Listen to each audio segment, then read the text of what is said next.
एक minute check कर रहा हूँ मेरे भाई। नए साल की बहुत बहुत मुबारकबाद। किस बात की मुबारकबाद दे रहा है मेरे भाई तू ये? मुहर्रम में नया साल लगता है ना, उस बात की मुबारकबाद दे रहा हूँ।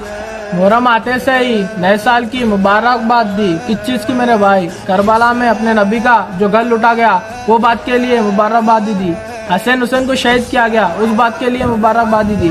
6 माह के मासूम अली असगर के 3 मारे गए उस बात के लिए मुबारकबादी दी। अपने नबी के बेटों से जनाजे के ऊपर घोड़े चले गए उस बात की मुबारकबादी। अपने नबी के शहजादों को बेपर्दा कर दिया गया और उनके कान की बाली खींची उस बात के लिए मुबारकबादी। लो भाई, डिलीट कर दिया।